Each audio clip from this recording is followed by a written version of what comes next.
ఈరోజు వాక్య ధ్యానాంశం, తప్పు చేస్తే శిక్ష ఉంటుందా? మనం రక్షించబడిన తర్వాత, అనగా అప్పటి వరకు మనం చేసిన ప్రతి పాపమును బట్టి క్షమించబడిన తర్వాత తెలిసి తప్పు చేస్తే క్షమించబడతామా లేదా శిక్షించబడతామా? దావీదు తన జీవితంలో ఎప్పుడూ ఏ విషయంలోనూ తప్పు చేయలేదు. కానీ ఒకరోజు స్త్రీ స్నానం చేస్తుంటే చూసి ఆమెను పిలిపించి తనతో పాపము చేశాడు. పాపము చేసిన దావీదు వెంటనే కళ్ళు తెరిచి దాచిపెట్టుకోకుండా దేవుని యొద్ద ఒప్పుకుంటే ఎంత బాగుండేది. కానీ చేసిన పాపాన్ని ఒప్పుకోకపోవటం మాత్రమే కాక కప్పెట్టే ప్రయత్నం చేశాడు. అలా కప్పెట్టే ప్రయత్నములో అన్యము పుణ్యము ఎరుగని ఒక నమ్మకమైన సేవకుడిని కూడా చంపించేశాడు. ఇలా ఎన్నెన్నో తప్పులు చేయటం మొదలుపెట్టాడు. దేవుడు తట్టుకోలేకపోయాడు. నాతానుని పంపించి దావీదు కళ్ళు తెరిపించాడు.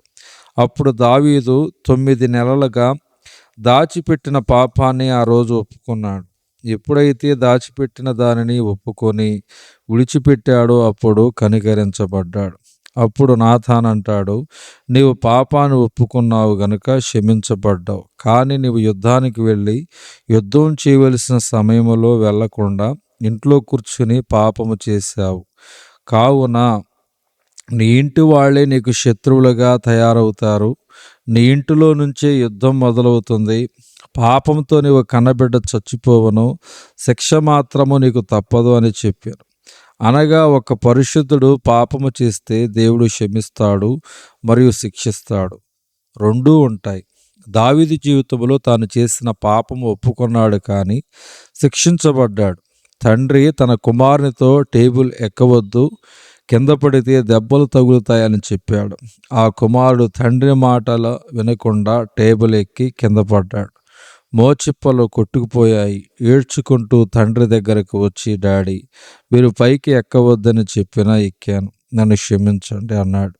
తండ్రి ప్రేమించాడు కనుక కుమారుని క్షమించాడు. కానీ గమనించండి, ఆ కుమారుడు రాత్రి మంచం మీద పడుకొని తగిలిన దెబ్బల వలన బాధతో ఏడుస్తూ ఉంటే ఆ తండ్రి తన కుమారుని దగ్గర కూర్చొని ఓదార్చగలడు తప్ప గాయాన్ని నయం చేయలేడు, నొప్పిని నివారించలేడు. అదేవిధంగా నీవు తప్పు చేసినప్పుడు క్షమాపణకై దేవుని దగ్గరికి వెళ్తావు, దేవుడు క్షమిస్తాడు. కానీ చేసిన తప్పు వలన పొందుకున్న గాయాన్ని మాత్రం భరించక తప్పదు.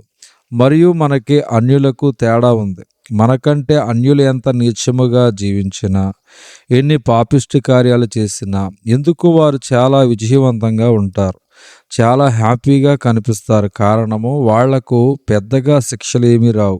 కానీ నీతిమంతునికే చిన్న తప్పు చేసిన పెద్ద శిక్ష పడుతూ ఉంటుంది. దయచేసి గమనించండి, మనము రక్షించబడిన వారము, వెలపెట్టి కొనబడిన వారం. మనము బహు విలువైన వారము కాబట్టి బహు విలువైన వాడికి ఏదైనా జరిగితే ఖరీదు కూడా ఎక్కువే.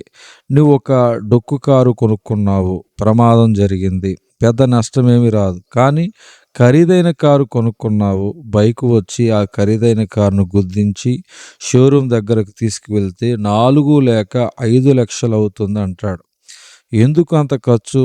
చిన్న ప్రమాదమే కదా అని అంటే, ఈ కారు చాలా ఖరీదైంది, ఏమన్నా రిపేర్ చేయంటే రేటు ఎక్కువ అవుతుంది అంటాడు. నీవు చాలా ఖరీదైన వాడివి, చిన్న చిన్న దెబ్బలు తగిలినా సరే వెల మాత్రం ఎక్కువే చెల్లించాల్సి ఉంటుందని సత్యం మర్చిపోవద్దు. మరొక సత్యం తెలియచేయాలని ఆశపడుతున్నాను. పరిశుద్ధుడు తప్పు చేస్తే శిక్ష భరించవలసి ఉంటుంది, కానీ అది ఈ లోకములో మాత్రం. ఈ లోకములో క్షమించబడిన వారికి పరలోకములో ఏ విధమైన శిక్ష లేనే లేదు.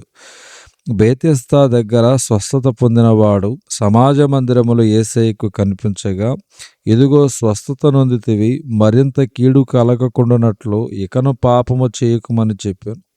యోహాను సువార్త 5:14. అనగా బాగుపడిన వాడు మరలా పాపం చేస్తే వానికి మరింత కీడు వస్తుంది అని దేవుని యొక్క వాక్యం చెప్తుంది. దేవుడి దిన వాక్య ధ్యానం దేవుడు దీవించునుగాక. ఆమేన్.